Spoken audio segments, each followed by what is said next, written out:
What's going on, everybody? Hopefully you can all hear me. Welcome to Sunday live stream, Sunday CarCast, whatever you want to call this. But today, kind of just doing a continuation of the SMT that we started on Friday night. Going to kind of get this thing up to a roller while we focus on the comments and chat, questions, things like that. So hopefully you guys are having a good Sunday. And we'll see what's happening. So it's going to be another hot one here in Sacramento. Lucky us. But yeah, so if you guys didn't catch Sunday or Friday night, we started a SMT10 kit, and it's kind of being focused more mud truck style. We've got some J Concepts Fling Kings to throw on it. We've got a Holmes Polar Pro 3500 in there already. We'll throw the Mamba X that is in there also. Proline Prospect, or not Prospects, Pro Power Strokes are on it also. So yeah, we're gonna get this thing wrapped up. Hopefully, shouldn't be too bad. I hadn't assembled an Axial AR60 base kit in a long time, so that was always fun to go back to some of those that you haven't done in a while. But we'll let everybody check in where they're at or watching from and go from there. Friday, we had a wee bit of technical difficulty, as seems to be common with just about anything. But, oh, there we go. But I think today everything seems to be going smoothly again. So, yeah. Oh, I missed 2 calls today and I did not notice that. Oh. I will have to call them back after the stream.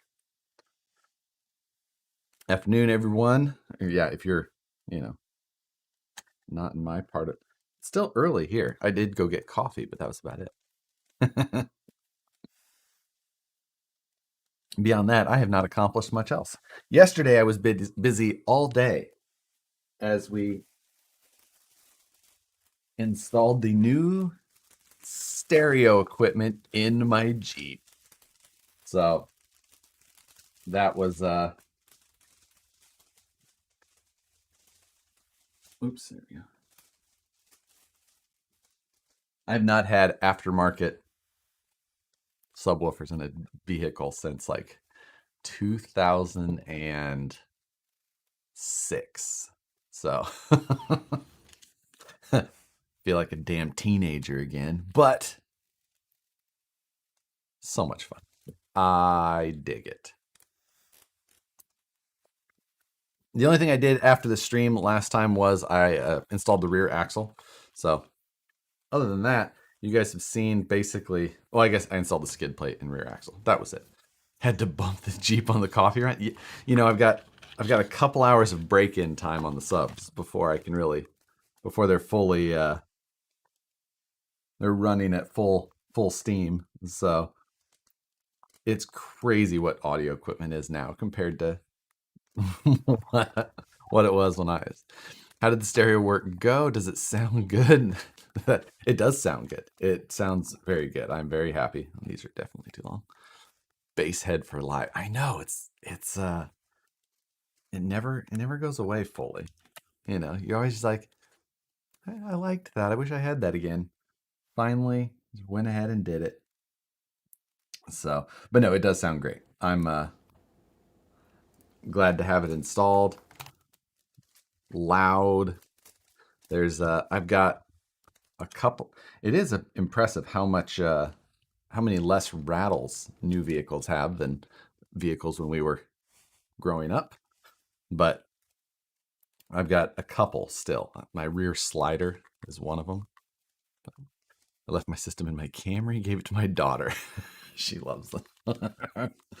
The last one I had a system in was my 2002 Wrangler that I sold in 2006.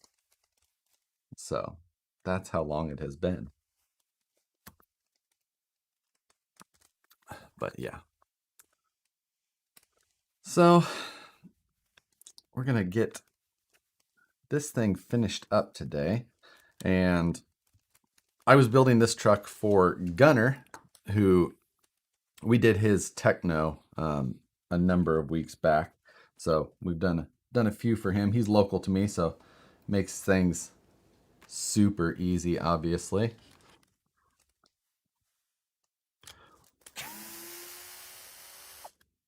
I think that, did I have, no, that is too long also. I was thinking I installed a screw in the wrong spot, but I need slightly shorter screws on these uppers.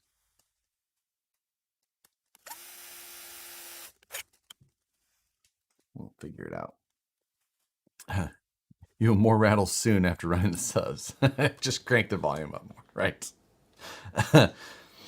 So yeah, thanks everybody for joining on Sunday. Sundays are nice to do. I don't do any other streams early just because they're generally after a work day, which is something I still do every day. So it is nice on Sundays though, because we get the better times for anybody overseas, especially. So it seems like the only day we really are able to get a good amount of overseas people to be able to watch. I always enjoy that part of it. So yeah. Any companies talking MOA rigs again? Oh, that's a really good question, Mike. I haven't heard anybody really think. RC 4-wheel drive is the only company that still offers something with the Bully 2 stuff, if I'm not mistaken. Other than like boutique manufacturers who have some things, and then not including things like, what are the, like, they weren't Red Cats, but they were whatever those were, like the Everest or whoever. They had some like kind of MOA, real low quality stuff. No, there are only RC4 Drive that do MOA. Yeah, that's what so it would be. I mean, obviously the market has continued to. It's why. I mean, obviously MOA still exists, but even the scale market starts to kind of go towards the performance side again, which is something that used to happen in the day. Our comp rigs back in the day, before MOA specifically, they were scale trucks, and then they kind of exceed. That was the one, exactly. Thank you. Our comp trucks were scale trucks, and then we started to really go towards comp, more and more and more focused. And then, the comp rigs turned into what they are.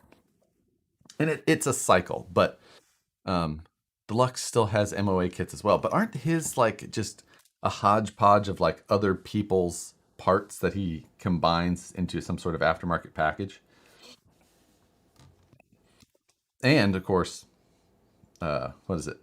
Deluxe was sold, right? So the new owner, are they developing new or just solding? The Ridge Rock. I don't know what the Ridge Rock is. Is that like one of those Exceed or yeah, like I guess Red Cat technically does have some, but not something that's actually really worth grabbing. I've got an MOA with Berg axles. Axles there, MOA. Yeah. But Berg axles haven't been made in quite some time. So that's what I'm talking about. Like, if there's anything actually still being produced.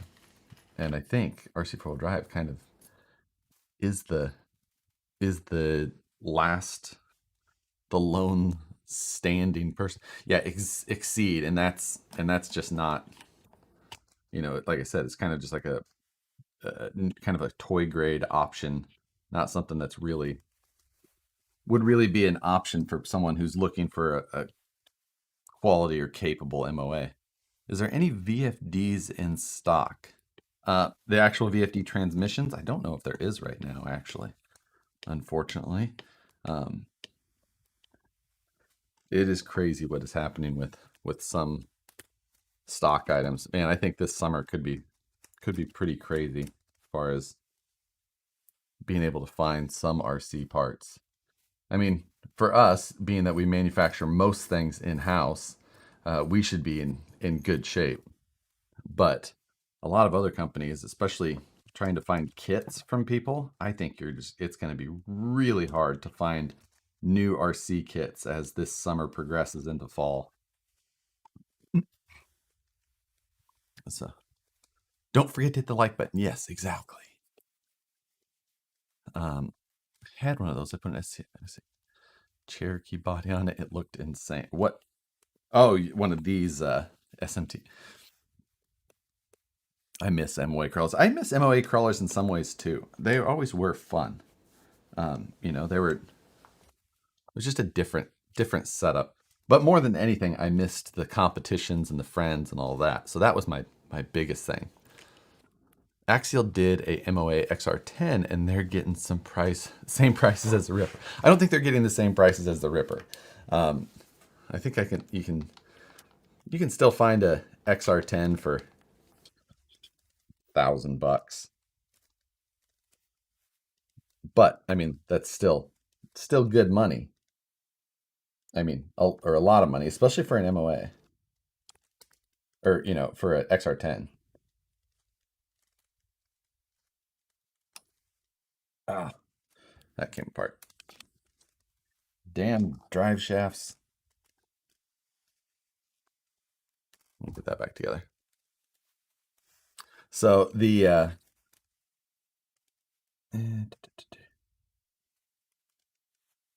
but nonetheless, yeah, I mean, the whole MOA thing, I don't know.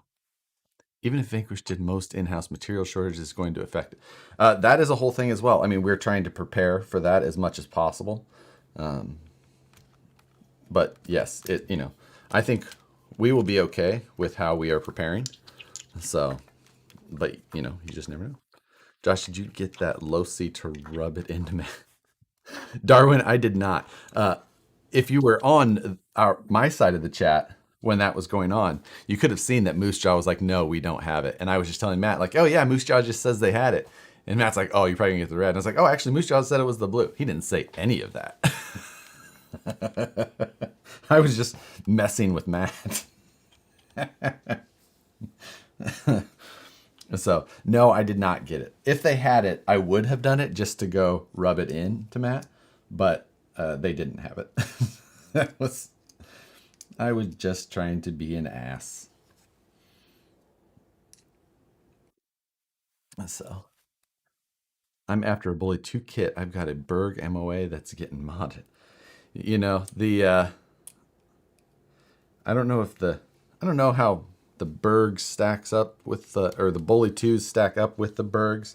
They don't seem that they ever quite were as capable, but I mean, honestly, I think I would still be interested in picking one up regardless. I mean, I say that, and at the same time, I don't think that I will, just because I've got too much stuff already. But so this next week, I've got the competition in Colorado. So I leave for that on, well, I'll be there Friday. So if any of you are in the Denver area, hopefully you're going to make it out to the event at Red Rocks. It's going to be a good time. I'm looking forward to getting out and shooting a bunch more video. I'm probably going to do video just like I did for Nationals.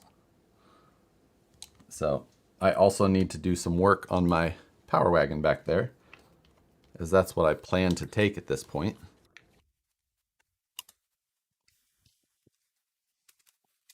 But it still needs some work. I mean, I only drove it just a file. I remember. So I need to get that car prepped and get everything else ready before the trip. I didn't book my plane ticket until, well, yesterday, or whatever Friday was, 2 days ago. And that was so I haven't done any preparing besides that, other than buying a plane ticket. Beyond that, I'm winging it. So I'll get the car prepped though and get a few things ready like that. Chinese making one called the W3 MOA. Looks sweet, but can't find any info about getting one. Is that a MOA? Is that what you're talking about? Working on. I'm waiting for my Habao semi-truck. Did you order that, Jesse? I just wish that that thing would have come in a kit. I would have joined you in that terrible idea. I mean, I've heard good things about the Habaos, so you know, on their racing side specifically. Oh wait, I think I need the other side. So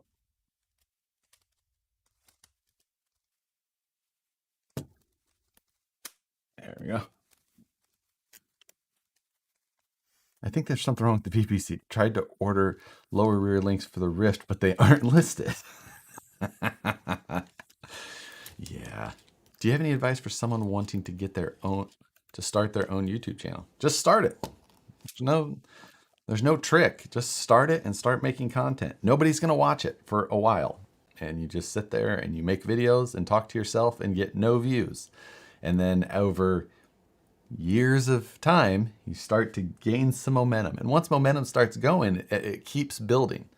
You know, the first 1,000 is the hardest, and it's expensive. You got to buy a lot of equipment. You got to keep buying parts or tools or whatever. You have to continually work on the channel, trying to make it better by buying better equipment or learning new tricks, buying more vehicles, whatever it is. You have to keep furthering yourself. You'll hate every video you ever do. You'll hate the sound of your own voice. You know, it was, but it's just the way it goes. You just got to keep pushing. There's no magic trick, though. Josh, Amy asked how Nicole liked the wine. We both like. I think we both tried all of them. We enjoyed them all, actually. I mean, they're all gone, especially. So, thank you very much for those, by the way. Advice: film videos and upload. Yes, and the editing is the hard part. It's easy to shoot the video. It's hard to edit it. I joined a public speaking group at one point and did that for like a year and a half or 2 years. I did it through my previous firm when I was in engineering because they would actually pay for it. So they I joined that, and it taught me tons of things on public speaking and what you should do and not do, and what makes good speech. Trying to cut out filler words like and, but, so. I still do it. It's hard not to, especially when you just continue to keep talking. But specifically in edited videos is where that matters the most. You just want to stop yourself from continuously going, hey, Quack RC, thank you very much. Hey, man, can't stay long. Have an awesome day. You as well. Have a good Sunday. Be honest, not fake. You know, there's a lot that goes into making a YouTube channel, especially as things grow. It's hard to make people understand all of the things that you have to balance, but you know, it is what it is. No matter what, you have to enjoy the whole process. If you don't, you're not going to have a good time. Dale Carnegie course. I read his book, but the group was Toastmasters. I stopped by RC Country yesterday to say hi to Moose Jaw. Nice. Yeah, they were shooting a commercial at RC Country yesterday, and Moose Jaw told me to stop by, but I didn't end up finishing the whole audio system install until much later. So Why I don't start a YouTube channel. I don't want to edit videos. That's exactly right. I keep hearing that it is between 3 to 5 minutes of editing for every minute of filming. I think that that probably depends more on the type of video. So for a running video, that's probably true, but it could be much longer. If it's like a 5-minute video, then it'll probably be quite a bit longer. But if it's like the scale news, where I've got pretty good at being able to kind of have a rhythm, takes 25 to 30 minutes to film, and then it probably takes me, oh, no, it's probably right in that range, because it probably takes me 2 or 3 hours to edit. So, yeah. Sounds about right.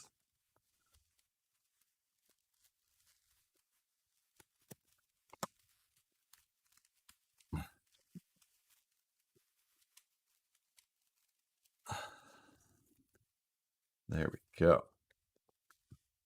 Those J Concepts tires are gnarly. They're cool. I like these things. They're just a badass looking tire. They kind of killed it with those.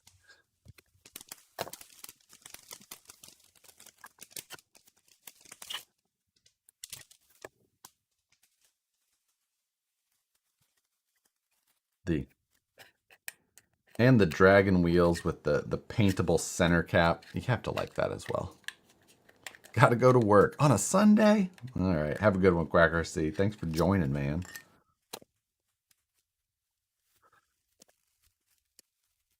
Another beautiful day in Northern California. It's a little spicy here. It's going to be pretty hot today, I think. How is the new audio system? It's going well. Got a little bit more break-in to do, but subs are pretty rowdy. It's crazy how heavy they are for literally a 6.5-inch subwoofer.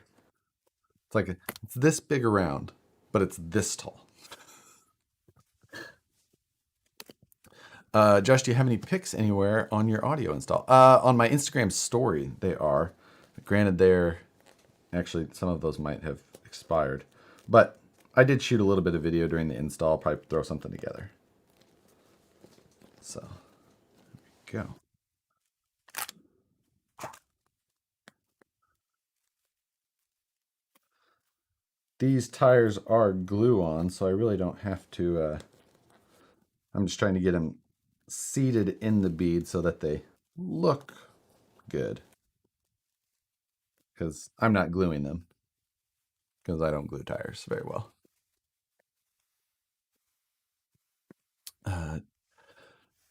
Back when I made videos, it took me a lot longer than that, though. Learning curve sucks. And it's just, yeah. Everything about it is a learning curve, and just, I think that there's the whole, you're either happy with what you're getting or you're not. I think when you're not happy with it is more realistic, because if you're never happy with it, then you know you can keep improving. It's like when you do it once and you're like, nailed it. Right? It's rarely the case.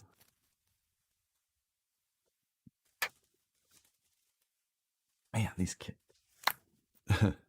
6.5-inch subwoofer. Whoops, I forgot I haven't screwed that in yet. They are wild. Did that with 1,500 watts to them. So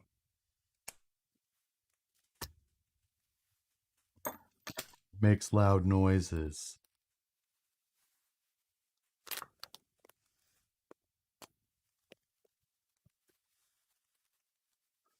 I have a case of Fling King Envy. What size are they? Oh, these Fling Kings? I don't think it says like directly on them, so. Their hubs have always been soft. I never liked that though. So, whoops. I think the wheel itself is a 2.6 diameter. The bead is, and they are 5.75 tall. So tall, narrow, nice big diameter wheel, so they look good. You have to buy their wheels for the tires. I mean, there's probably other 2.6 wheels you could buy, but you can't use your stock wheels or anything like that. That's what I'm saying.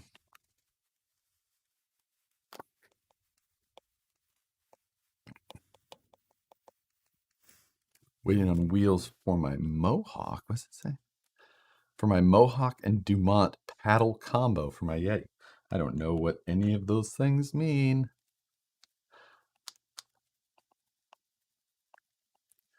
Nobody likes gluing tires. No, it should not be a thing. Everything should be beadlocks. I had 410s in my truck at one point. Yeah, I had 212. Like, this little setup is probably louder than when I had 212s. Or if not real close. There's just, I never had 1500 watts to them. And it used to, like when I was into audio before, it used to be basically $1 a watt, you know, for RMS.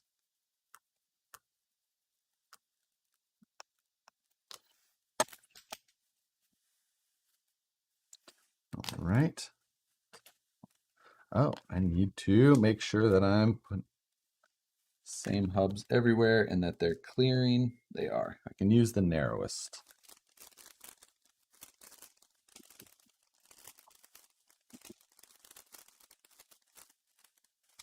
Narrowest hub, best look.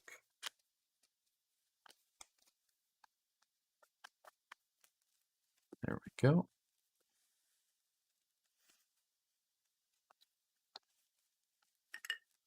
Yeah, I blew up the plastic version of these hubs before as well, but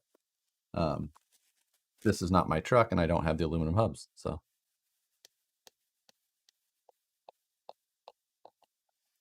Any advice on where to look up crawling events? I'd like to start going.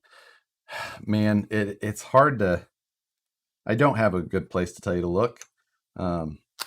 Like, they just get created on Facebook and you have to kind of like hear about them through. I mean, I talk about some of the larger ones on like the Scale News, but if you're looking for like anything more local, and I don't necessarily cover even all the large ones, just kind of mainly some of the ones that I'm looking at going to. But yeah, people put systems in their trucks. I put an OS in my Ford Ranger. We are not the same. Whatever. Jesse, you don't have a Ford Ranger. Can you run a VS410 at Axial Fest? It is based on an SCX10. Nope. If you're talking about a full VS410 kit like the Pro or Ultra, no, you can't. It's not based on an SCX10. It has the same ring and pinion gear, but that's it. So you can run a VS410 chassis on SCX10-2 style axles as long as you're running an SCX10-2 transmission setup. But beyond that, no.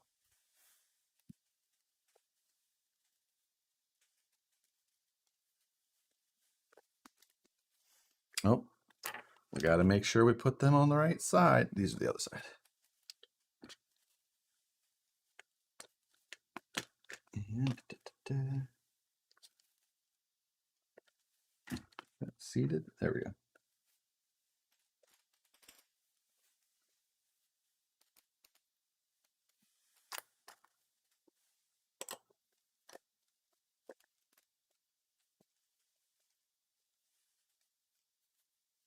Why does that wheel not want to start?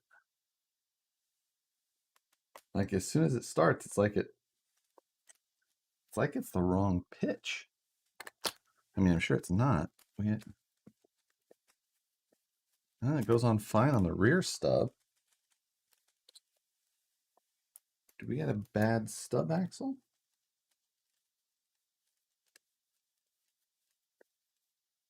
A little bit. Got a bad thread on this stock stub axle. Just trying to work past it. There we go. There we go. It's nice. Proline has an event calendar. Yeah, but I don't think that they really have event calendars for a lot of the scale events. They have it for like racing events, but that's not really, doesn't really apply. They have it for like some of like their specific events, Axial Fest and you know, Proline by the Fire, but beyond that, I think you're kind of SOL.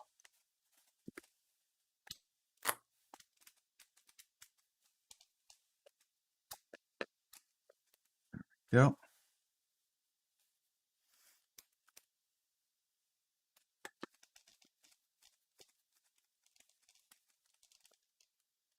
When I was 18, I had a Ford Ranger. I put an NOS system in it. Jesse, what is wrong with you? Granted, I used to hot rod around in my old Jeep as well. I was building and working on scale subwoofer speakers for my scale. I've seen that a number of times. And, you know, there is a company that makes little Bluetooth setups for them. So I did the 3D modeling for the system that I put in my Jeep. So I actually have the 3D model. I could 3D print a miniature version of what I had. I should do that. Do that and take it over to them.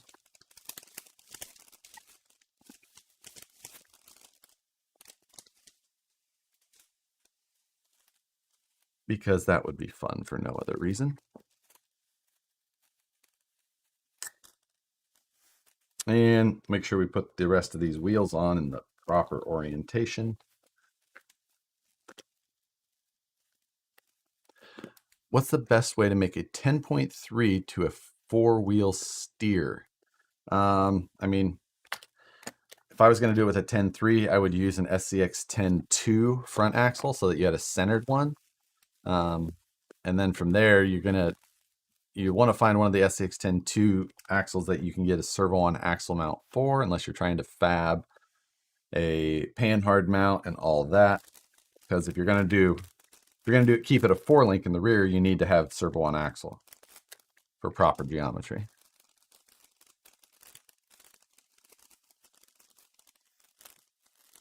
So yeah, there you go. Time to get Vanquish Fest going. Oh, definitely not. The amount of time it takes to throw these events properly, I do not envy those guys who put all that effort in. It is so much work for so little reward.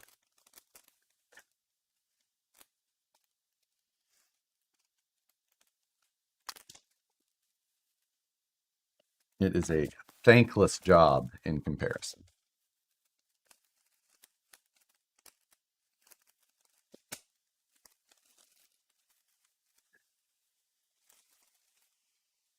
You know what I should do today is, well, I have a Traxxas.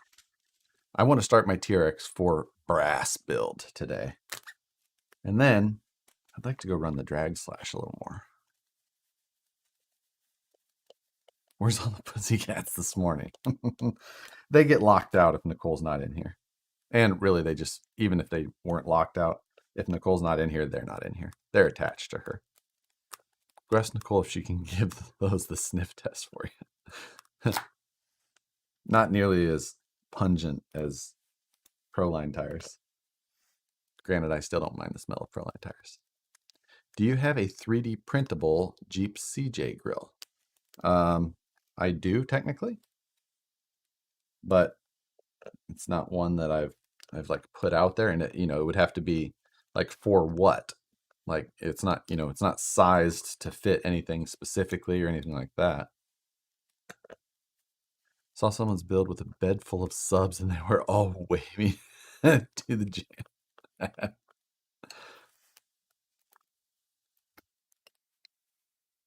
Track width with those on. I will let you know. We're almost there. Good luck finding 0.6-inch speakers for your scale box. I know.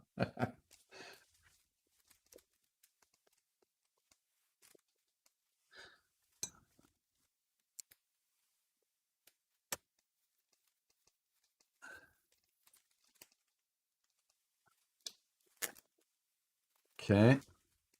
Oh, I didn't put that hub on. Thought I did. I was wrong.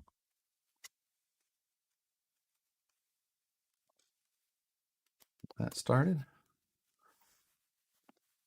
I moved the front axle to 4-link and got servo mount on it. Just the back axle going to be a problem with steering. Yeah, just pick up an SCX10 2 axle. Why did you move the front to a 4-link though?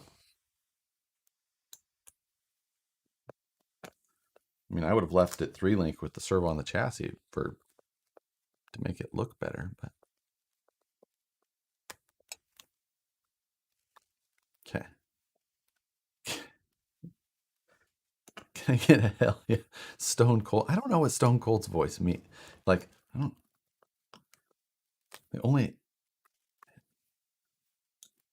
I thought that was like Hulk Hogan. I'm late, but damn, it's almost all together. What's up, Gunner?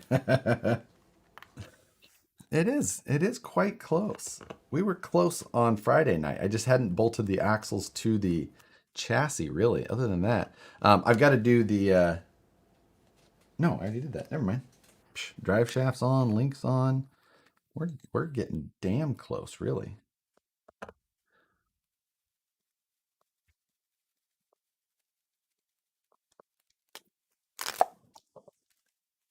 Okay.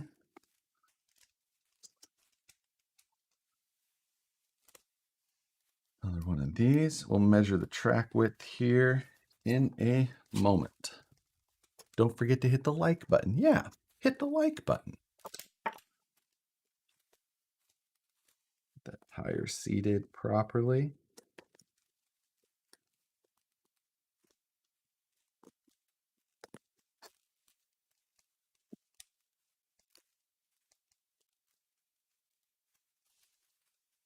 Okay. So our track width is 12 1/4.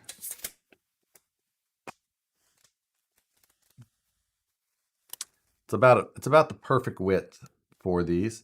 That's with the narrowest hub that's included with these J Concepts Dragon wheels.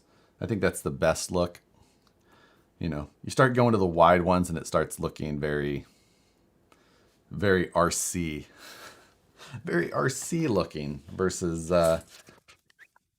something that's representative of what the scale world would, the full-size world would actually run. All right, we're going to throw these hubs back in the box.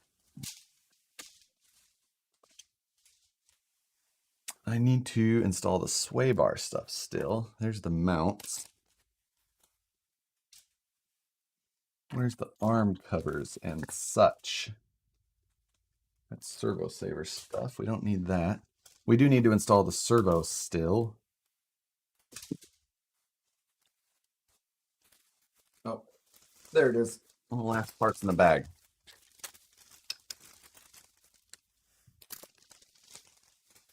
I plan on running my low-C drag car later if the rain holds. Is it supposed to rain here, Darwin? I mean, I know you're a little bit further up the hill than me, but you're still pretty close.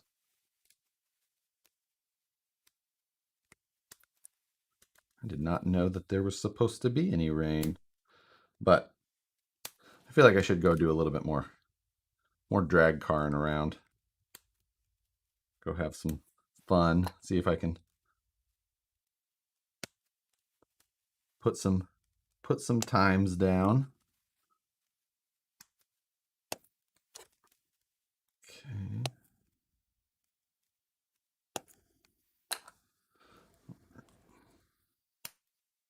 Wait, no, those are Yeti. I do need these though. Or no, there should be molded links. Did I already clip those off? I did, right here. Yeah, there we go.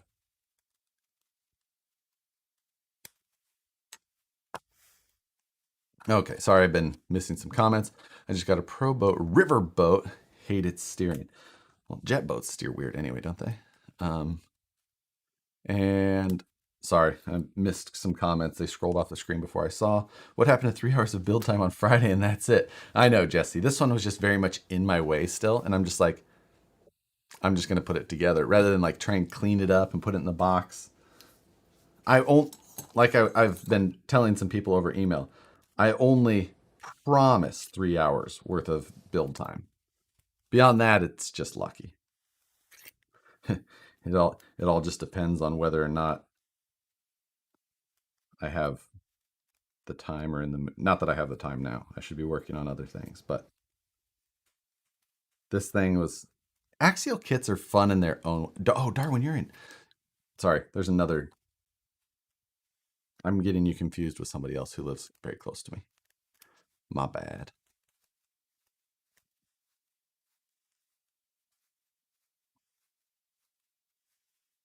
All right. But yeah, there's something about axial kits that are just their own type of fun. So it was good to. Moose Jaw up in Carson City, laying down some sod. Rain would be nice. Yeah, you're just a busy guy, Moose Jaw. Television star. The drag slash is tempting, just not sure if it would be that fun. Yeah, you got to really want to get into the drag racing side. Honestly, the drag racing, the nice thing about it is that it is like, it's like scale trucks in a way where it's all about tinkering. But with it, you're like, tinkering with tuning, not with just style. So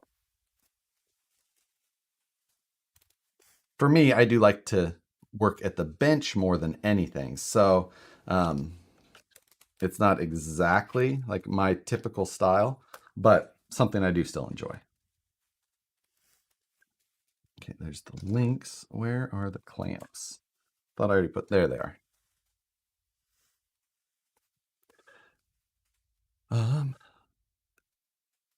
Gun, oh, Gunner, I'll run one of my X Maxes against your drag slash. You got one of them unlimited class X Maxes, Gunner. I do have my infraction here on the floor. Not infraction. What is that thing called? Limitless. Limitless. I feel like you should only whisper limitless. Limitless. Okay. Which way does this need to go?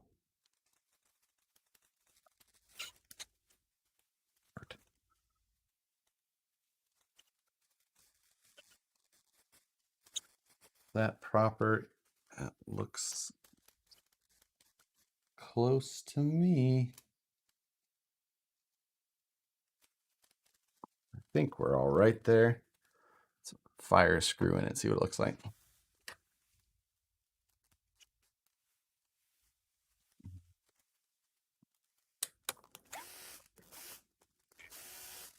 Come on. Oh.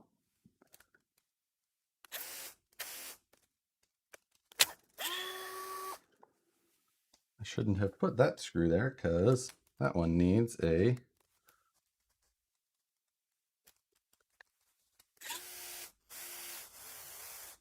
There we go.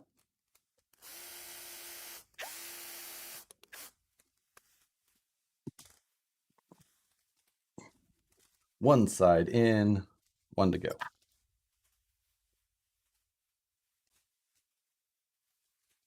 I put an SBG Josh Smells license plate sticker on my Lucy Drag. Let's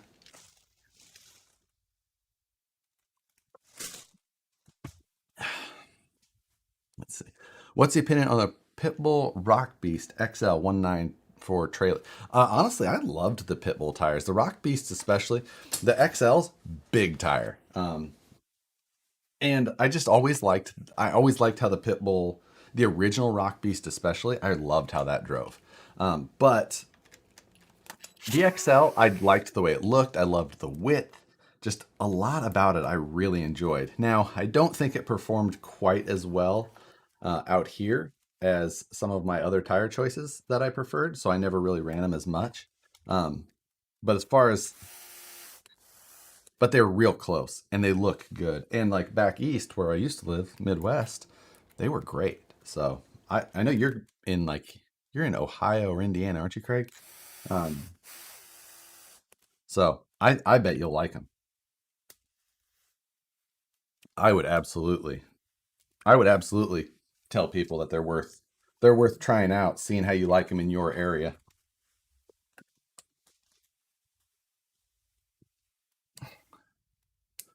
So Bed's wood runner took hours to build. Wait, what? Yes, it took many, many hours and days. I need to start on that one that I've got on the top shelf too. Ooh, we should try. I wonder if the camera that Nicole hates is still working. It is. Our overhead camera with Hollow Man, Josh.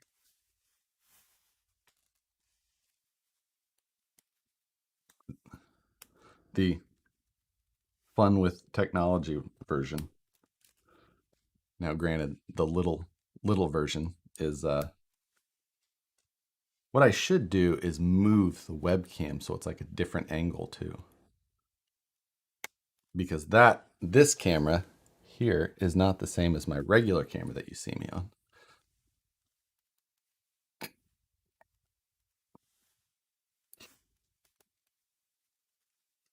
All right, so now we've got, is there a different, what is this? Oh my.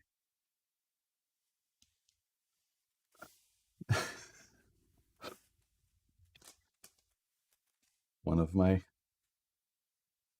coworkers just made a new car choice. Yes. All right. Well, that's going to be an interesting one. My Rockpiece XL, and I have so nice one now that they're broken. I definitely, that is a good point. They do need some break in, but once, and I just, the original 1.9 Rockpiece were such a good tire, and they just, especially at the time. Now they're a little too short, like to kind of stack up against some of the other ones, but in the same breath are still pretty great.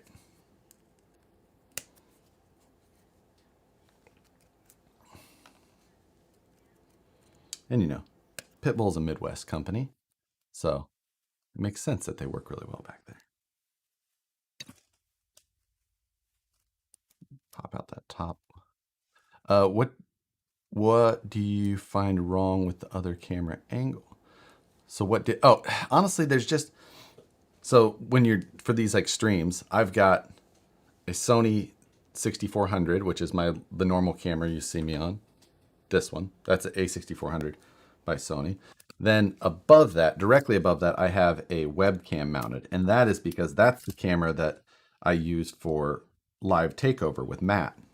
Because it's weird, you can't use one camera for multiple applications. So like I use this camera that you're seeing me with now for my channel through my broadcaster, which is called OBS. But since I'm using it for there, I can't use it as my webcam to chat with Matt on via Skype. So that's why I have a webcam. So every once in a while, when something like just doesn't want to work, you have to shut your camera, goes from your camera into what's called a capture card, and then to your software. That's so you can use like a regular camera as a webcam, you know, because it's a whole thing. Technology's stupid. I mean, I love it, but it's stupid.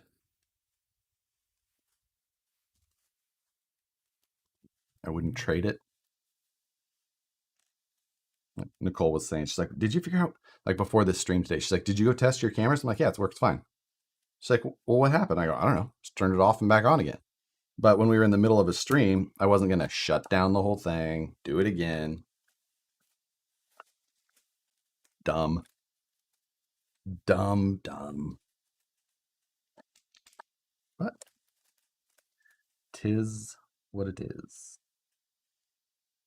There we go.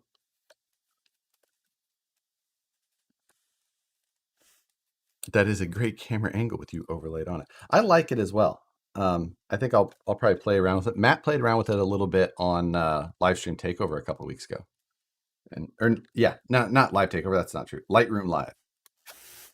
His Tuesday show. So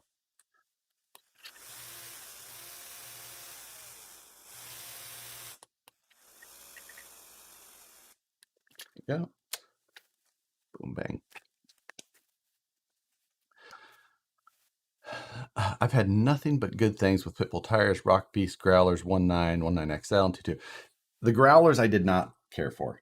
They didn't have enough bite for me. So I tried the Growlers, especially back before the 19XLs came out, because the regular Rock Beasts were just too small at that point. So I tried the Growlers since they were like their first larger tire, and it was just way too small, and I couldn't make them work. So my you could trim the heck out of them, and people tried that, but the Proline tires just did better for me, so I just switched.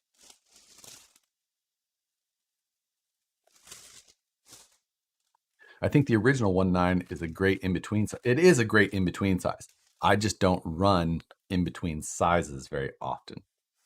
Floating Josh is cool. He is cooler than regular Josh, I agree. It's very gamer, though.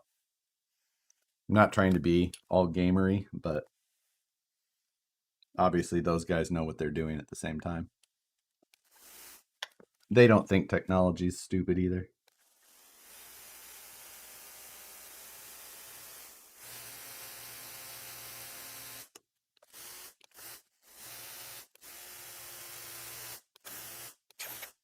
There we go. What is nice is I forgot to put that sway bar on before we got to that step, but these big old tires, you can just you can fit your driver right through there.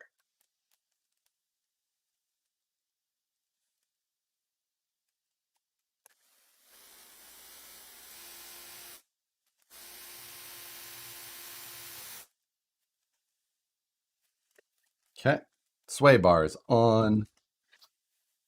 Done with that. Dang, we're pert near done, as they. Oh, we've got a servo to install. Did I put the servo mount on? I did. So we've got a Holmes servo for this. This is the SHV 500 V3.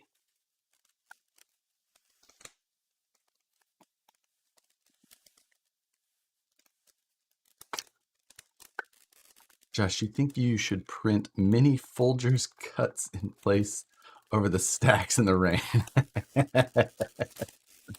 I used a GoPro for my school webcam, so I was streaming in 4K. I also have the GoPro hookup on mine. It's just I don't like the response of it. So, and I really wanted to because I've got a lot of extra GoPros, but it was funny compared to my other setups and having to run a specific secondary program to run it into another program, and I was just like, eh. So I decided to pass. But yeah, there is the like that's what I can use my A6400, with the nice lens, and you can get all the good stuff. But that's why I run those. So what do you do with Airbus if it has a problem? Wait, what? What kit do you want next? Got 7 more sitting here. Gunner, I should probably just always keep one on reserve in case I don't have anything anything ready.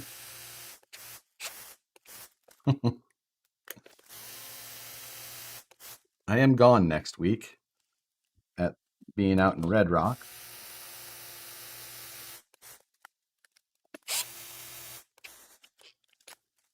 Okay. Yeah, that. The nice thing is, I haven't been accepting a lot of the other outside stuff, but with Gunner being local, I don't have to worry about the shipping part of it and all of that. So nice.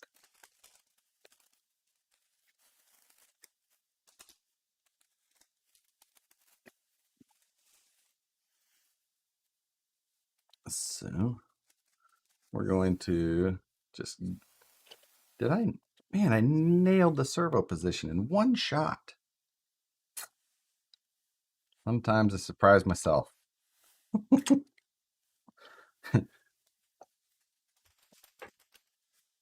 And practicing his Twitch stream again. You're right, Travis.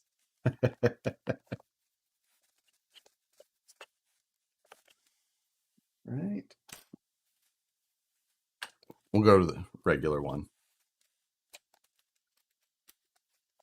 I feel like my top-down view could use a little adjustment on the angle. It's almost too vertical. Like it could use a bit of an off angle. Like, and it's on a rail system, so I could technically slide it over and then rotate and point down. I don't know. What do you guys think? I feel like it needs some work. I'm open to thoughts or suggestions. We'll gladly listen and then continue to not have time to implement. Or not make the time. That's what I meant. I will continue to use my time for other things that I'm further behind on. Granted, it would be appropriate that I would spend the time on things that are less pressing and working fine. Sounds like Moose Jaw needs to, exactly, or Matt as well. I think both of them. Moose Jaw had some, he's been thinking about doing some stuff though. So need to talk one of them into it. My son is a gamer. Ridiculous setup. I love the driving sim. May have to get one of my own. I do love driving. I would love to do a driving sim setup as well. They just take up so much room. I've been thinking about the more VR style though, because then you don't need the TVs as much. So, all right, servos on. We do have a Mamba X as well. I'll probably at least put it in there, and since the Holmes comes with bullet plugs,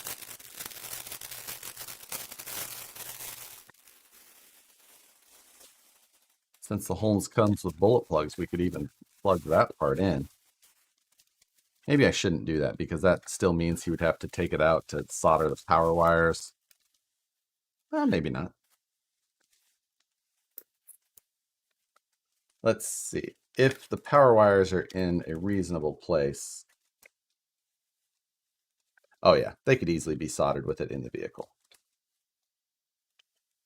Even for a hack like me.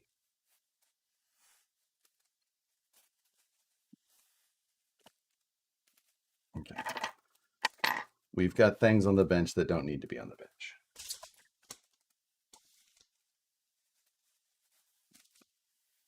Isn't that always the case?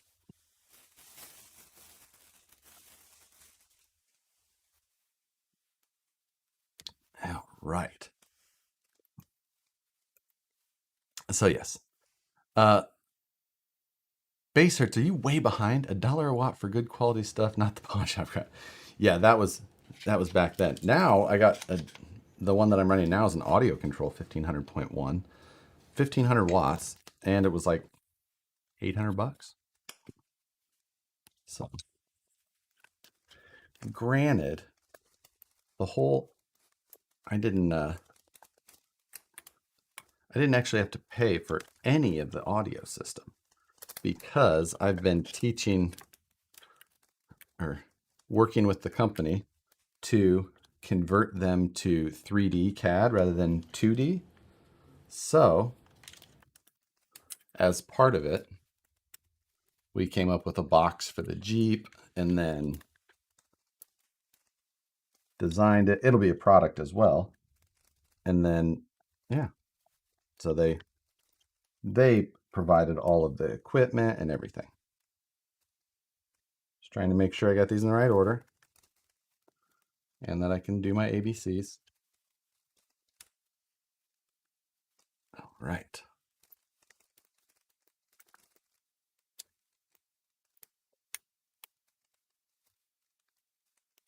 All righty. That.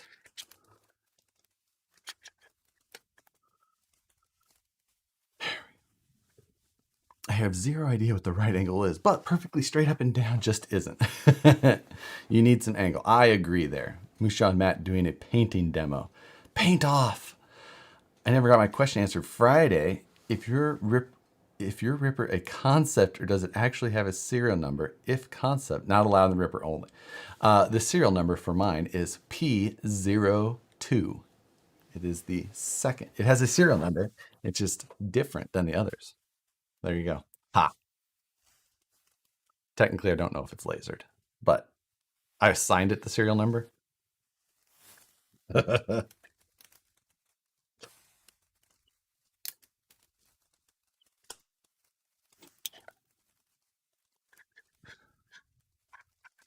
Right now, we're going to plug in this here. Yeah, this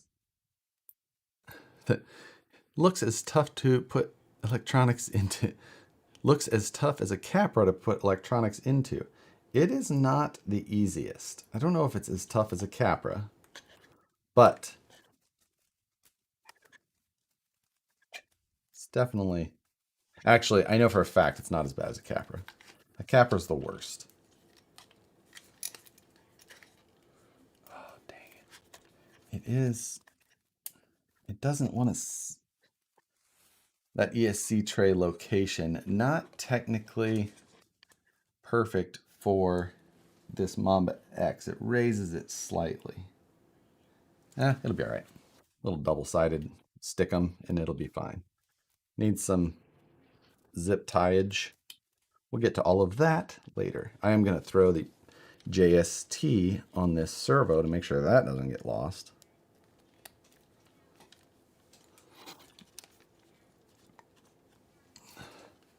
Thinks it'll be a longer build video. I'm not sure, but that must have been an outside conversation. So what do you think of a...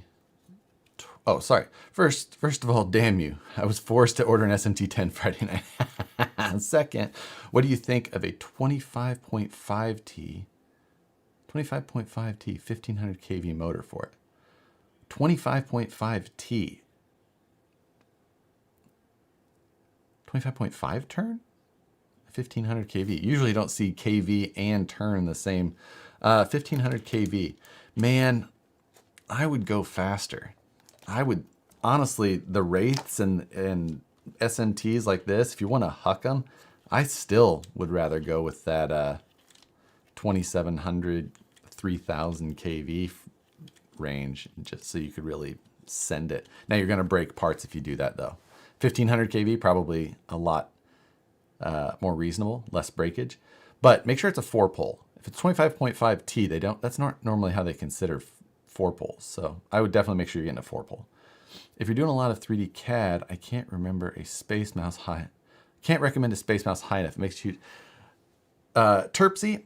I have tried the Space Mouse and I don't like them. I had the Space Navigator, and then I also have the Navigator was just the one with just the ball. It had a few buttons on it. And then we also got the one with the macro pad.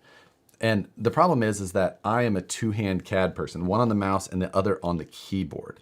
And it was so much less efficient for me to go to a Space Navigator and then back, or Space Mouse and back. I'm so much faster with a mouse and keyboard that I can't compare. I come from the world of CAD, especially where it was a lot of hotkeys. So I do so many things on the keyboard that there's just no way.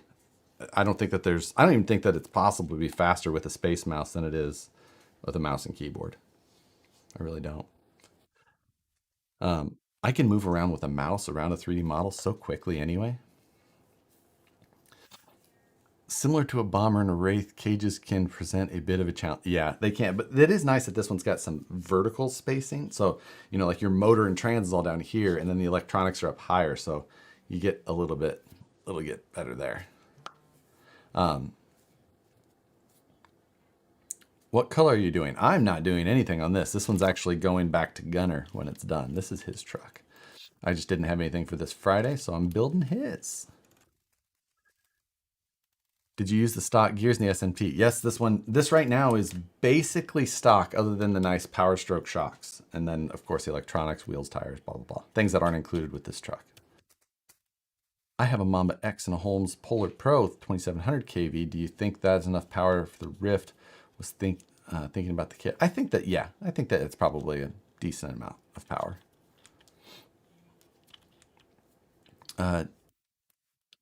What body's going on this?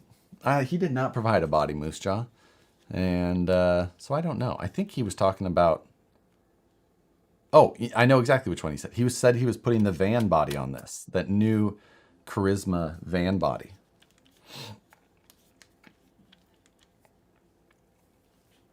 So, let's see. I've got a Tekin 3100 kV in my Wraith 2.2 and a Holmes Hogs 4500 in my 2.0 bomber. That is a lot of motor in a bomber. Does the Wraith 1.9 have the same chassis as the original Wraith? No. Yes, but no.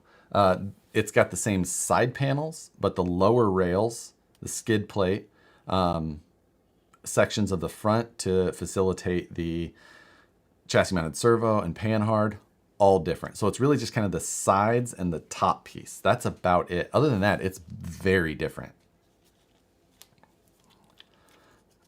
What color? I don't know. Like I said, Twins TV, like said I wasn't. Gotta cool it with that. Let's see. I put a Hobbywing Fusion 1800 in my Capra. Saves a lot of room. I could definitely see that. I do have one of those Fusions around still. I actually found where I still had it in the Gatekeeper. So that's yeah. You gotta cool it with that. Let's see.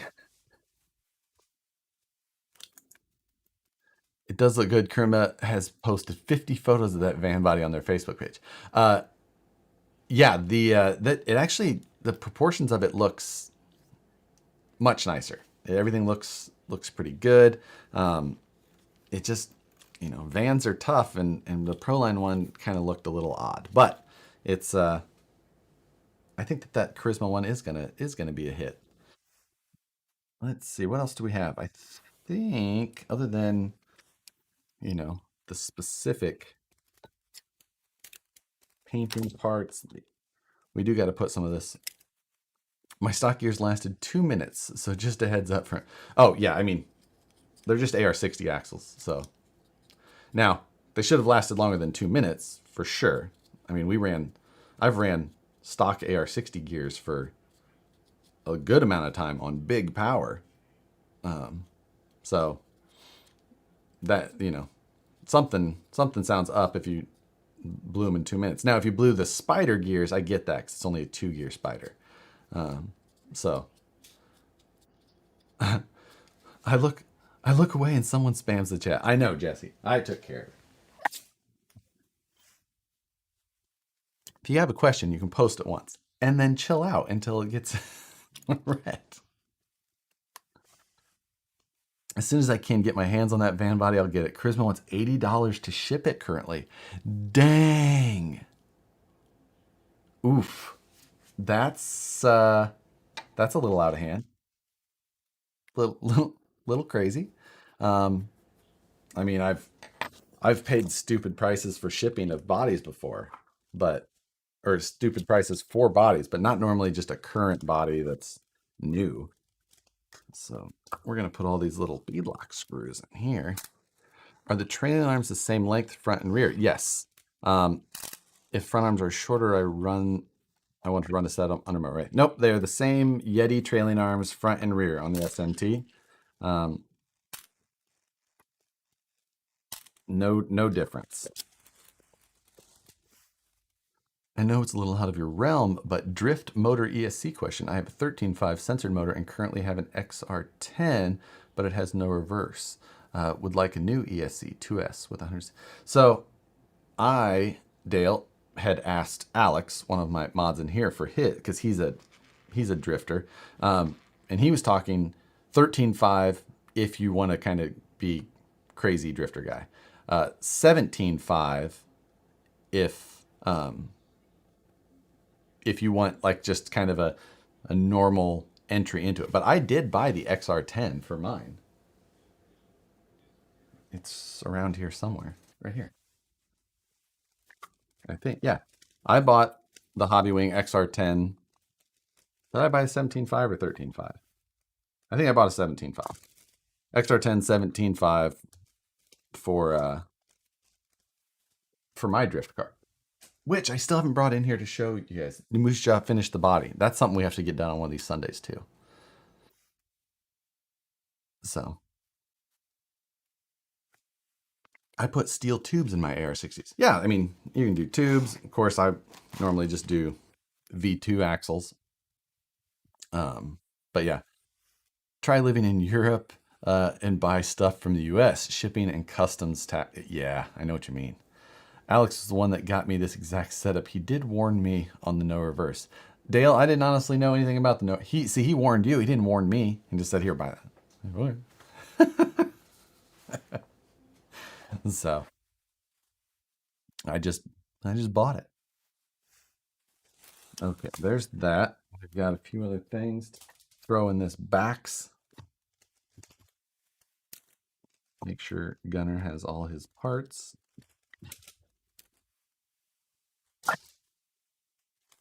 And looking pretty good.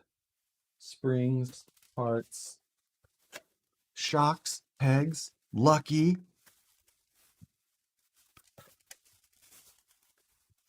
What are V2 axles? The Vanquish V2 AR60 axles. That's just normally what if I'm worried about strength and durability of an axle housing for an AR60, I usually just do V2 axles. That's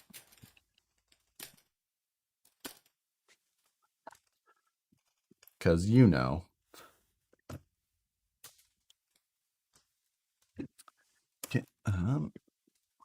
can you program the ESC via the app to add reverse? I don't know that. I have not plugged it in, and that's the first time I've used the XR10 actually. So, Alex, it's your not Mike J. Did you finish the sound system in the Jeep? Yep, it is done and doner. Sounds good too. So I'll have to figure out an excuse of an errand I need to run today. Maybe that's why I'll go run the drag slash. I'll go find a parking lot to go run the drag slash and sit in it like a teenager. You don't need reverse and drifter. Just smash the throttle and you'll be going the opposite way. Send it off any sweet jumps. Josh, it's a great setup. I suck at sometimes end up facing the curb, then need to walk my lazy ass over it just because I can't reverse away from the curb. I'm really liking this drift thing. Yeah, I need to get mine finished up and going. Are you talking to Pele? Hi, Pele. 2.2 has servo axle mounted. Oh, you're talking about the differences between the 1.9 and 2.2 Wraith. Yeah, there you go. Some axle improvements remain with 1.9 and the same. Yes, they are the same chassis. No, they are not the same chassis. Yeah, so there's a lot different about the chassis. Definitely not the same. I have the RHD design stainless sleeve in my AR60, but now the shafts shear at the cross pin. Yep, you can then, depending on that, you've got a number of options. You can go with a stronger shaft, like if you want to go with a Vanquish, at least you can get chromoly shafts then for stock dimension stuff. Or if you're not worried about having open diffs, you can go to the VXD, which is about the strongest shaft you'll be able to get in an AR60. So, what's your opinion on Castle Mamba X with slate combos? The slate motors have always been a little. I obviously love the Castle ESCs because I use the crap out of them and all kinds of things. But the slate motors always felt a little weak. But they did that.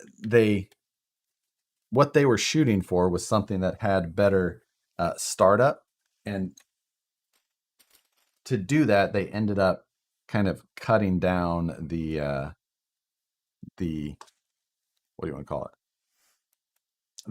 They cut down on the torque a little bit because of it, especially at startup. So it was kind of a give and take, and the 1406 is just a little low. 1410s are better, but obviously that's not their normal slate combos. So usually I use a Castle ESC and then use a Holmes motor. Or I've got Castle ESCs and Tekin motors in some as well. But I love the Tekin ESCs. And now they have the Copperhead, which is even more affordable. And it does most of what you'll need in just about everything. For a crawler, at least. Scale truck, crawler, whatever. See, fart fire truck. It's been fun. Bye, Josh and everyone. Thanks for joining, man. You should be able to use the program app to add reverse. I'm thinking it's ESC. Could be. There you go. Might work. But if Alex said that it doesn't have it, it might just not have it. I worked at a sound place when I was young, and we had the SPL record for 2 years straight. We had a van with 18, 15 subs and 9 amps with 2 cat batteries. Yeah, I worked in a stereo shop as well when I was in college. In Phase Car Audio in Omaha, Nebraska. Owned by Dave. What was Dave's last name? Dave, damn. Wish I could remember that.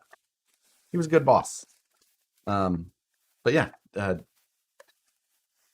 cool little spot. We did the SPL stuff for a little bit as well with like a Mazda pickup.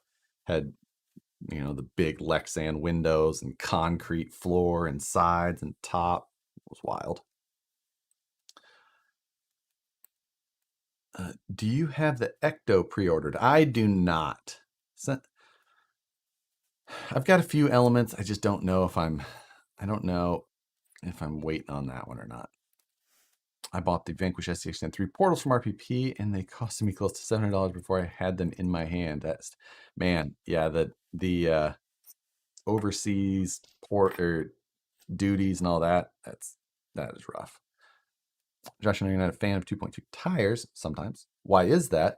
Just hard on parts, or big enough to take some of the fun out of it? It depends. I do like 2.2s, like on 2.2 rigs, like an SMT10. I wouldn't mind something that was two size. On a bomber, love it. I just don't. I mean, I'm not going to put 2.2s on a scale truck like one of these. I think that they just look out of place and not appropriate, and more than anything, like I like them on things that they are proper on. But I just don't. Most of the platforms that I like to build on and use right now are not meant for that proportion, so that's why I don't like them. I have the Vanquish Chromoly shafts in it now because I've been through half a dozen axial Whew. Yeah. Dave's not here, man. Us old folks wish we could remember a lot of stuff. God, why can't I not remember his name, though? Arrgh. All right, Jeep guys, looking at Grand. Oh, I don't know anything about the old Jeeps or the Grand Cherokees. That's not an old Jeep, 2005, 2010. RPP shipping price aren't great to begin with. I didn't know that necessarily. Castle setups seem noisy compared to others. Any thoughts? I guess I really don't. Honestly, the noise from this stuff like rarely bothers me. Like, revolvers are another story, but in reality, the noise of these things doesn't really. I don't care for the most part. Nicole does. I do not. My wake setter. Oh, the bow. Gotcha. Had 8,400 watts. 4,000 to 212s and 1,100 to each pair of tower speakers, and an 1,100 to the inside. Ooh, boats were always fun. You could always go crazy with boats. Will those thicker 5mm shafts that you guys released for the Bomber 2.0 fit inside the stainless steel RHD? I don't know who RHD is, but they basically should, because the part of an AR60 axle that dictates how things go are basically these two link mounting screws that be easier on this. These two link mount screws here So basically the shaft has to fit through those, and then it has to be able to work in the locker space that you have. So it should work just fine. But I don't know anything about that brand, so I can't specifically say. So I would still assume yes. Is this your truck? Nope, this is Gunner's. So he's local to me. He has a number of kits that have been unbuilt. I didn't have anything for this week. So we had built his Techno not too long ago. Do you have a Labrador? Know where you can know where you can get a Labrador? I do not. We do not have dogs. We have cats. We have fancy cats, fancy Cheeto cats. But yeah, so we made good progress here. I'm trying to think what else. I don't really think that there's anything else I need to do to that one other than do some cleanup. I should grab my comp truck though for this coming week.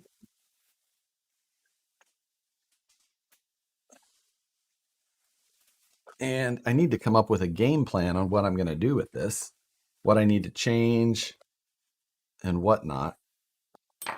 I do need to put a different bumper on it. This bumper sticks out too far, and I need to build one. So I need to weld up something that is going to be super tight to the front of it. No extension. And then I should spend some time and build some inner fenders and all that. And I can't see. How did I design this body mount again? It slides forward, no, backward, and then up and out. Yes. I could not remember. It's got that magnet system on there, and it's got angles on the front and rear. And then this cross brace has a very thin steel sheet that bolts into this 3D printed cross member, and it's got undercut edges, so it drops down and then clicks, and then the magnets hold it down. But so you actually have to move it back and then pull it up and out. But I needed to remember that. The good news is I still got the battery in there. Needs a little bit of cleanup. I should probably build an interior. I need to build some inner fenders if I want to have any scale points. I did not have scale points for nationals at all. I glued some stuff in for the event. This little crate had some things in it, but I do not remember what was there. They are obviously not there any longer. I have a CCO2 to build. I can send it to you. At this point, I have not been looking for builds to get shipped because then I have to worry about shipping them back. So right now, I haven't been doing any of that. Now, the other thing I've been thinking about is I do have that gatekeeper body that I wouldn't mind swapping to. So if I wanted to waste some more time and come up with new body mounting and all that, I would do that. But and then of course, if I run this, I need to replace the Gorilla Tape fenders that I use, that I replace every time.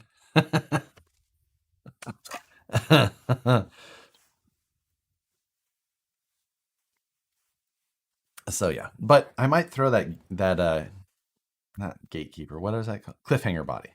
Cliffhanger body. That's the one. I know you're not much for SMTs, but RH Designs makes some awesome quality parts for them, like sleeves. I mean, the sleeves are just, everybody makes those, right? Sway bars, wheelie bars, etc. Guy's name is I know Ross. Ross is from Missouri. Ross Hinshaw. Yeah, I used to compete with Ross a bunch back in the day. I've known Ross for quite a while. You and SPGs to do an Amazon parts only build. I do not want to do that. You need a goat. I have 6 goats, 30 ducks, 2 what? I mean, I could use a goat for the backyard right now. But I don't know that we are allowed to have them here. Josh, just go steal Ben's Woods Runner. Boom, you're finished. Right? I have another one here to finish too. Just finishing up paint on a new rig built. Built a VS410 chassis on rock jock axles and MST J45 body. Actually fits well with minor trimming. Agreed. I think I've got one here. Somewhere. Oh, it's covered up by this box right now. But I've got one of those right behind. Oh, no, it's right up there. I'm going to trim up the front of the chassis on that one a little bit. But other than that, totally.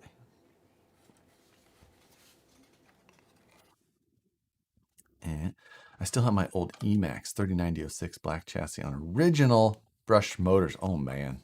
And an orange Novak ESC runs great. Brakes, rear axles, splines on. Need to order another set of Vanquish rear AR60 axle shafts, but still no RCV CVDs in stock. I mean, it's one of those things, they just go up in batches, and then we kind of cycle through all the ones that we build, and yeah, RCVs will go up as well. Yeah, Josh isn't the best at shipping things. That is a true story. Phoenix knows that. Do the cliffhanger body. I know, I'm thinking about it. I should just try and knock that out. You know, I've got 4 days. Why not? And I have to do like 3 or 4 videos. Sounds like a good idea to try and change them. That in reality, the likelihood that I'll do anything is low. This thing will all just likely get thrown into the suitcase as is, and I'm going to go run it because I don't have time. I should change the winch hook for the style that those guys run more often, and throw a magnet in the bed like they have been, and make some just super basic changes and go from there. What 3D printer do you recommend for a first timer? There's actually a link in the description to what I recommend. There you go. Exactly. It says recommendation to 3D printer. It's right in the description. Click it and click that one. What shafts for the front of AR60 with beef tubes? I mean, for me, I run the VXDs in my bomber, which is on the top shelf, just out of view. Just paint it outside the window. Yeah, there's just so much other stuff that I would have to do to get everything switched over, and I just don't think that I'm going to spend the time. This one is basically ready to roll. You know, I could plug it in and just go drive it like it is right now. Everything is set and ready to run. It's dusty, and that's about it. I can just blow it off. I do think that I possibly broke a body. Yep, I broke a bed mount on the back of this. I could, did I? Oh, maybe I did not. I thought I did. No, I did. There it is. I see it. I think I need to add a little width to that because the chassis, those flat rail chassis, as they go narrow and then they widen out for the skid, but it's all just done by force of the parts. So I need to add a little bit of width to that center one to help give it a little bit of extra, so it's not pulling it as hard inwards. But you know, that's the. Hello there, Josh. One little one down, one to go. What does that mean? Are you putting kids to bed already? Where are you at? Obviously a different part of the world. So the winch stuff does make for nice handles. And any recommendations on a 3/16 tube bender for RC? Man, the one that I used to use the one that I use isn't available anymore. For tube, like actual tube. For solid rod, there's easy ones available, but for actual tube, I don't like brake line benders because the radius is too large. So I really don't have a recommendation for one right now because they seem to not be available. What type of shelf is it used to hold your RCs? That is from IKEA. They're called the LACK shelf, L-A-C-K, LACK. I live in Illinois. Goats go for $200 to $350 for fainting. Makes good RC funds. Wife raises them. That's awesome. We also sell duck eggs for $3 a dozen. RC funds. Perfect. Hello from Sweden. Have you run your Reliant 3-wheel yet? I have not yet. I need to. Looking forward to it.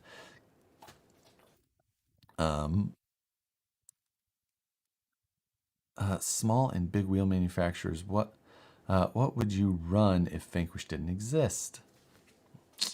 That's interesting. I don't know. A lot of them just don't have great. I don't know. I'd have to look. It's just not something I normally. Um, I mean, there's some of the boutique ones that some of those guys have some decent looking machining. Still, their Beadlock hardware looks too big generally. Locked up stuff usually looks pretty good, and they use some proper style hardware that's not so big, or so I might look towards that. They're still a little heavy with the style of their wheel, which I don't love. So it would kind of depend on what I was looking for. It's hard to, not something I usually have to choose a style of. In the UK, in the UK, that makes sense. Kids' bedtime. They've worn me out. Nothing to do with the hangover. I use a tube bender from Amazon. It's on Scale Metal Supply's website. It's awesome. I wonder which one that is. I am going to look up Scale Metal Supplies. I'm going to see which one they are recommending, because shop tools we use. I'm MIG, well, fabrication. Let's see. Oh, okay. So the one that they're showing, I see that's the one that I've recommended for a long time, but that's only good for solid rod. If you're doing actual tube with that, then you kink the tubing. It's not I would not recommend that. Well, frozen. Ah, is that one really gonna freeze on me? And it died completely there. So we're back to this view only. God, that's weird. We'll figure it out. But yeah, that I would not recommend that tubing bender if you're doing actual tubing. So that's a great tubing bender for solid rod. But that's it. Maybe Vanquish could produce a tube bender. Yeah, it's just a matter of, trying to manage everything else. Can the stock ESC in what? I don't know what vehicle you're talking about, but most stock ESCs can. I just don't know what vehicle you're talking about. The gearhead ones are okay. I don't love the hardware. Again, just doesn't look right. Are you making it to Axial Fest Badlands this year? I don't. At this point, I'm not planning on it.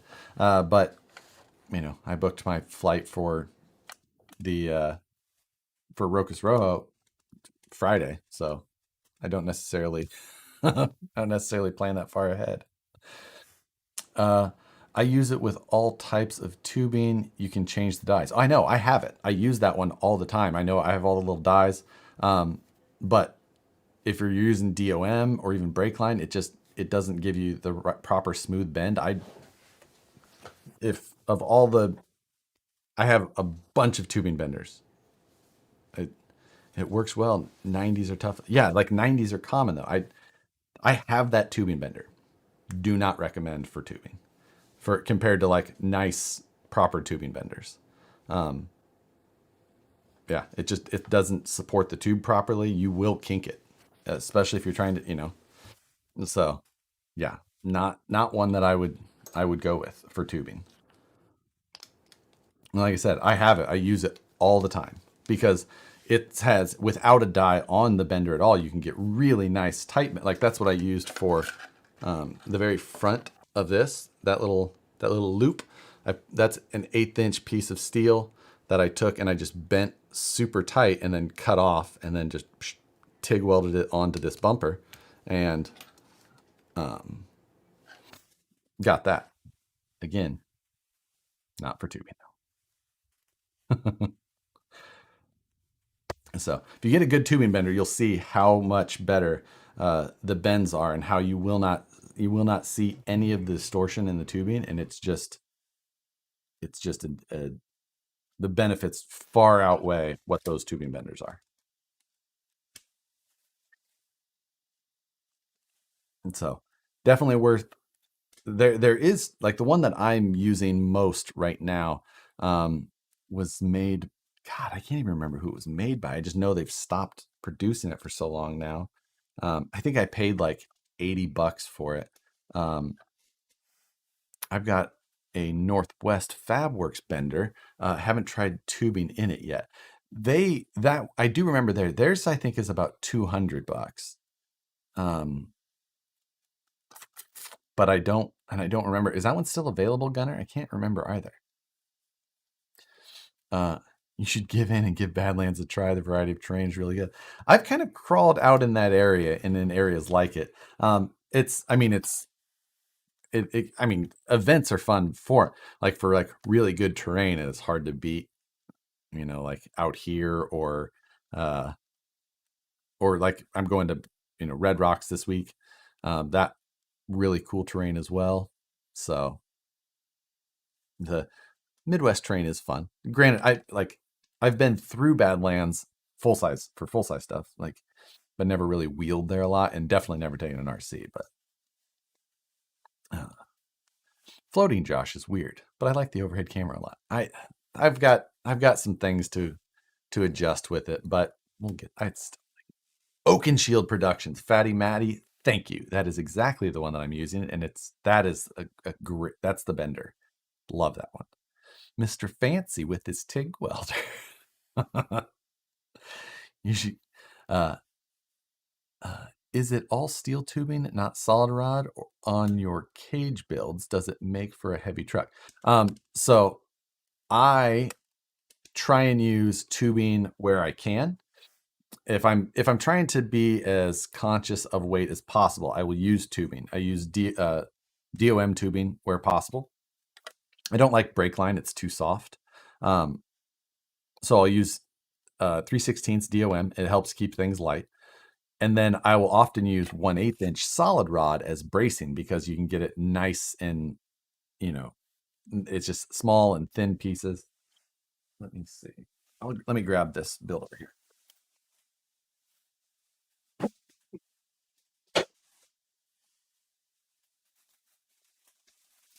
So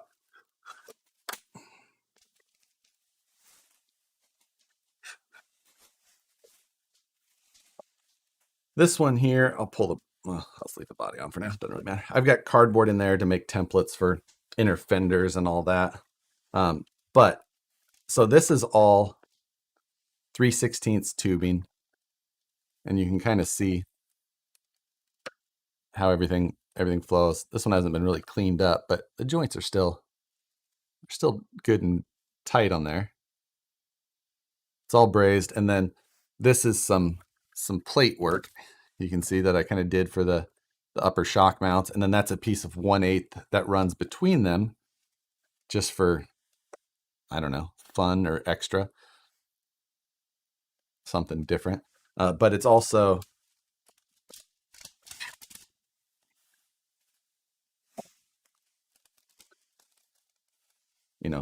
goes all the way down, ties in. Now my rock sliders here are solid rod. So got that. The rear bumper on this, that is tubing, and then just plate, like a plate bumper that doesn't actually tie into the cage. That's just to get me rear bumper points. So they have a V2 of it. I have to look into that, Gunner. Is that a WPLC 24 chassis? No, I don't think I have one of those anywhere. We got a week-long trip to the Banks Lake, Washington. Huh. Don't know that area. Best place to buy tubing. I buy it off of stockcarsteel.com. Yeah, Northwest Scale Designs. Yes, that's the one. And check out those cabs.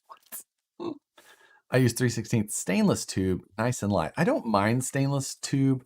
It's a little bit softer, and I don't like welding or brazing with it as much. It's a little bit harder to get things to stick as well. So I don't use the stainless tubing very often. I do have the TIG welding set up for it, but I prefer to go with regular carbon steel. I have a little blue tubing bender that I have had for 20 years or so.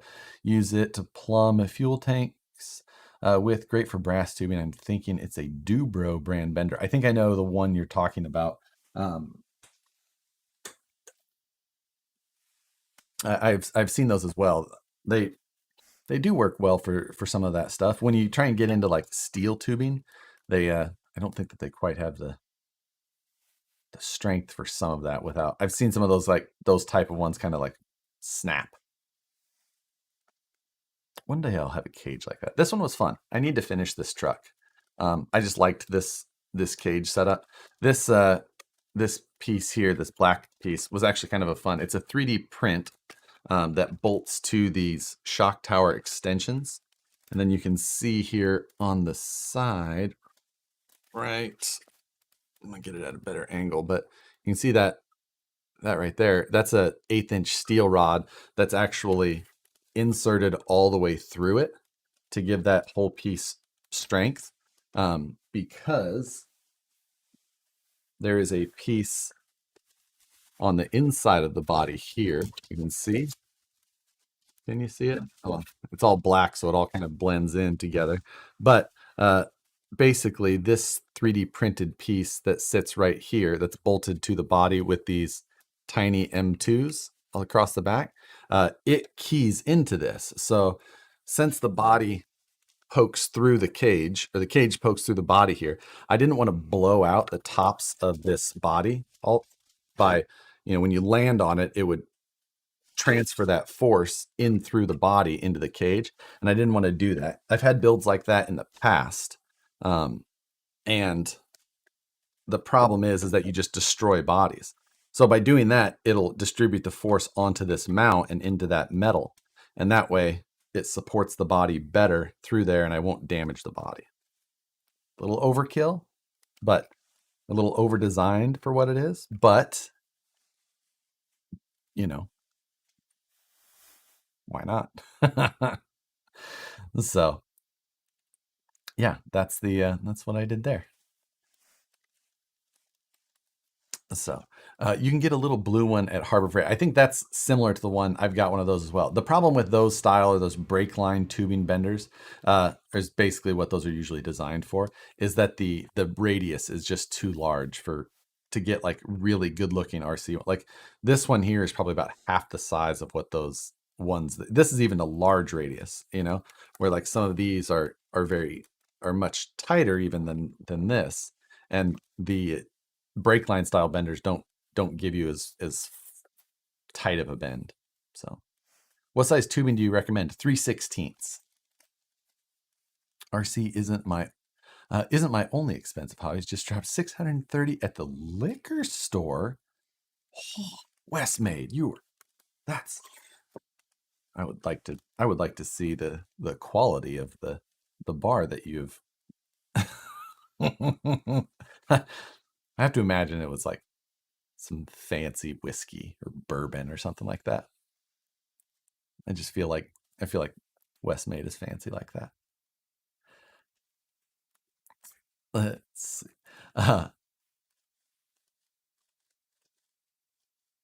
Yes, we don't talk about the bang button stuff here. As much as many of us enjoy it, I try to keep that off of this channel. I'm not anti. I just don't. We don't discuss it here for YouTube reasons. I am a fan as well, but so your level of detail on designing are next level. Really enjoy your 3D printing design videos and your chassis fab. So well, thank you very much for one. I do plan to do a little bit more of the 3D stuff, possibly on Sundays again, but I'll probably focus it on that Woods Runner build that I have up there, because I'm probably going to design up that chassis in CAD so that I can start designing some of the pieces that fit within it. So full basement bar. Oh, that's awesome. Islam Scotch. Huh, interesting. Islay Scotch. I don't know what that is. but that's why I know you're fancy. What photographer receiver do you recommend for a drag build? Well, I don't know for sure because I don't normally push the range that far, but I mean, I use these Futaba receivers for damn near everything. These 2106 GFs, and they're an airplane receiver. So their range is usually good, but it doesn't obviously have a long antenna. Like that's all that it has. So I don't I don't want to give you a recommendation and then have it not be something that's the best. So there you go. I don't know. Do you still have a 3D print file for the Wraith front bumper support? I do. However, the 1.9 Wraith, they changed the frame rail after everybody was breaking them. So technically that file that I have won't work on most of them. That's the problem. It was only that very first batch or first 2 batches maybe. Do you think the 2106 GF will work? I hope that it will, because that's what I have in my drag car as well. But I don't know. Westmade sounds pinky out, pinky out fancy, like a guy I know in his fancy tea. Pink. I don't know if you drink. Do you drink Scotch pinky out? I feel like those. You got the. Is it the whiskey that you drink with the huge, perfectly round ball of ice, or is that just basically any cocktail that you don't want to get watered down? Westmade's probably a Scotch neat type guy, though.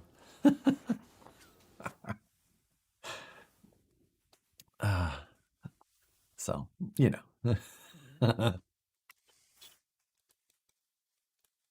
Yeah, there you go. This build really needs some attention. I really like how this truck was coming together. I just need to get it finished up. I want to finish the bed out well. I liked how the cage came out. However, one thing I do plan to do is I do plan to cut this back bar. I need to take about 1/8 of an inch out of the total length on one side because it is not quite fitting perfectly well.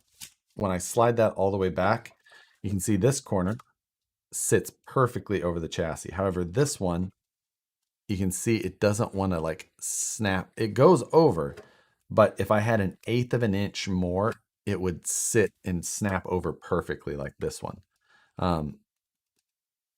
So that's what I need to do.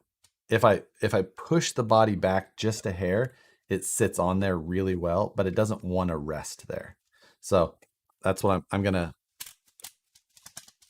My plan is to take a cut, and then the nice thing with this 3/16 DOM tubing is that you can sleeve it perfectly with a piece of 1/8 inch solid, just scuffed down a little bit, and it will slide right into those tubes, and then you can splice it back together, and you just can't even see it, especially once it's like finished and done. This cage was kind of a combination of fabrication.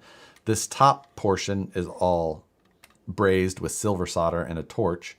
The lower section is TIG brazed. So use the TIG welder and then silicon bronze filler wire. So, yeah.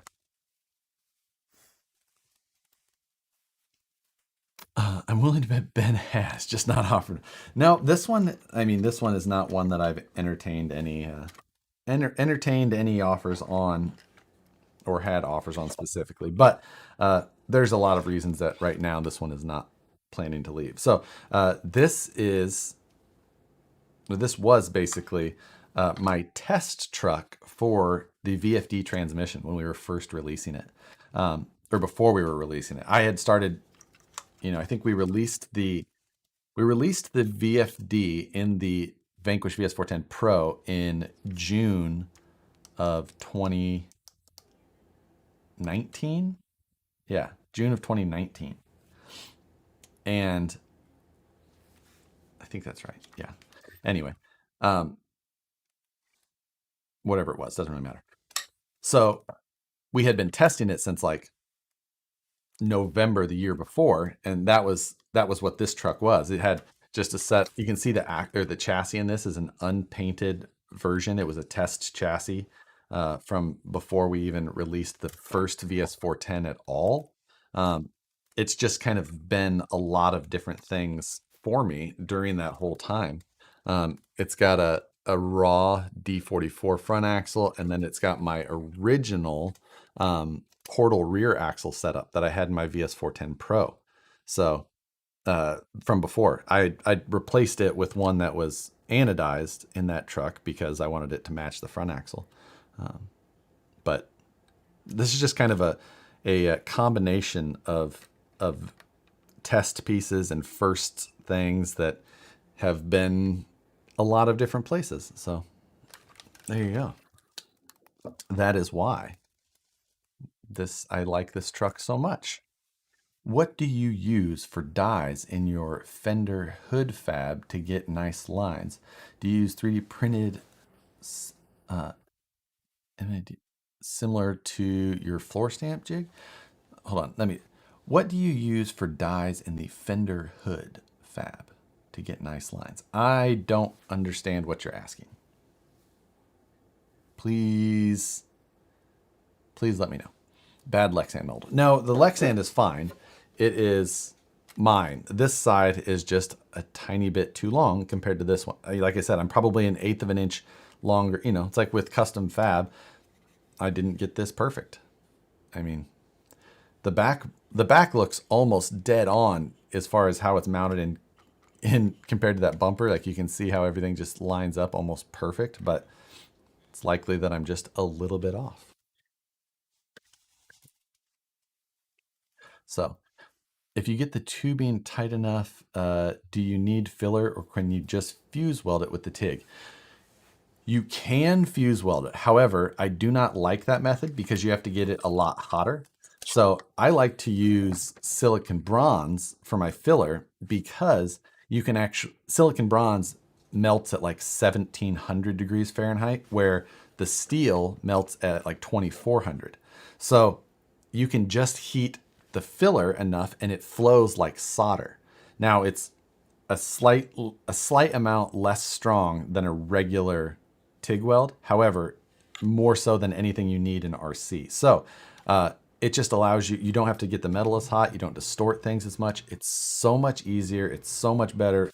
If you're TIG welding, I cannot suggest using silicon bronze enough for RC stuff like this. Absolutely fantastic. So otherwise you could just fuse weld, but this is just so much easier. Do you work for an RC company? I do. I work at Vanquish. I hate selling. Too many lowballers would rather trade. Ooh, I would always rather sell than trade because I can usually get more for a sale. I just don't entertain, like, they'll either pay what I ask or very close, or I just won't respond. Doesn't bother me. I've seen your cage video from years ago. I've been looking for new and in-depth brazing videos to use some aftermarket chassis tabs. Do you know of anyone that has new videos up? I did some on my Road to Scale National stuff, but other than that, I mean, the methods really haven't changed. You're just holding a tab close. A lot of it otherwise is still just pretty much the same. So Brian Sherwood, oops, forgot about today. That's okay. We only have a few minutes left. So I was asking what you use for bends and radius when you build your hoods and fenders, like a die to bend metal or just some brake system. Okay. If I'm doing like just sheet metal fab work like that, then I just use an actual metal brake. You know, just a standard clamp style brake. I've got a small, like 18-inch metal brake in the shop. And that's what I use for a lot of that stuff. But that's other than that, because I don't usually make like full custom hoods like that. I'm trying to replicate a stock shape. So if I was, then I would probably try and use some sort of die. Favorite thing about moving to California besides the weather? The terrain, the mountains specifically. The mountains and the streams through the mountains. They're incredible. Do you have any RCs for sale? I think currently the only one I have listed is, I think I have my flat rail truck listed for sale. If I have anything for sale, I list it on my website, which is parleydesigns.com, and there's a for sale section. So I think this is currently the only one that I have put up there.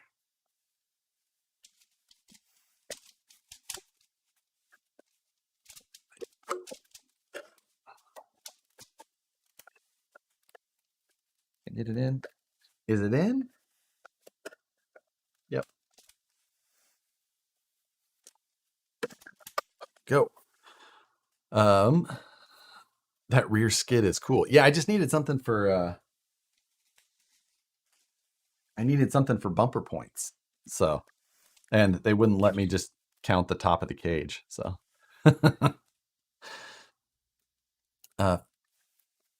do you use the same tungsten for that? Yep, I use the same tungsten that I use for regular TIG welding. I use small tungsten, like what do I use?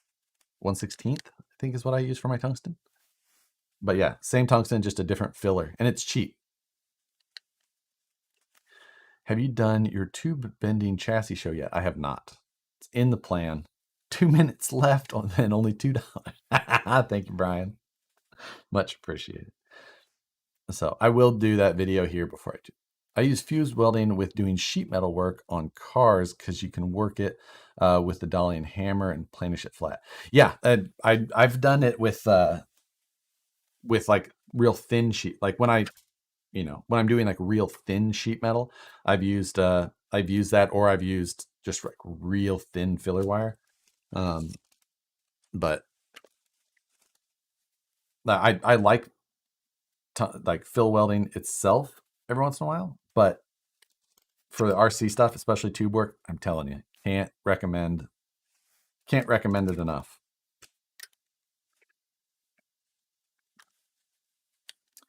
How do you re-spool new line? Just tie it onto the spool and hold it and just run the winch in and let it go, keeping good tension on it the whole time.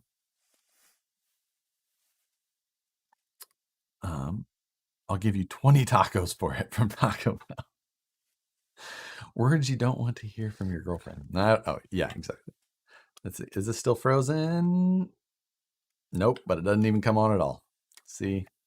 That's wonderful. Anyway, let's wrap this thing up. Thank all of you guys for joining in on the Sunday streams. Always a good time. We're going to wrap this up. I've got plenty of other things I need to get done today. I'm sure I will get done 1% of what that really is. Spool spins freely inside the knot. Spool spins freely. Oh, your spool doesn't have a hole drilled through it or anything like that to start the line on? That's usually there's a small hole drilled through the spools. Not sure if it's on all of them, but that's been my experience most of the time. So I don't know beyond that. I would have to otherwise you'd have to get the knot and then slowly get it started and then get it to twist over itself and then slowly start adding. But yeah, that's a tough one. Thanks for taking time to answer so many questions. Thanks for joining. Appreciate it. Don't forget to hit the like button before you leave. Agreed. Do that. Hope you guys have an awesome rest of your Sunday, whatever's left of it, wherever you may be. Have a good start to the week. We'll see you for the Scale News Tuesday. Depending on how far we get, I could get the first Heavy Metal Bronco video up for tomorrow. That might be fun. Got to get out of here and cut down some down trees. Oof. Have fun, guys. That's going to do it for today. We will see you guys next week. Later.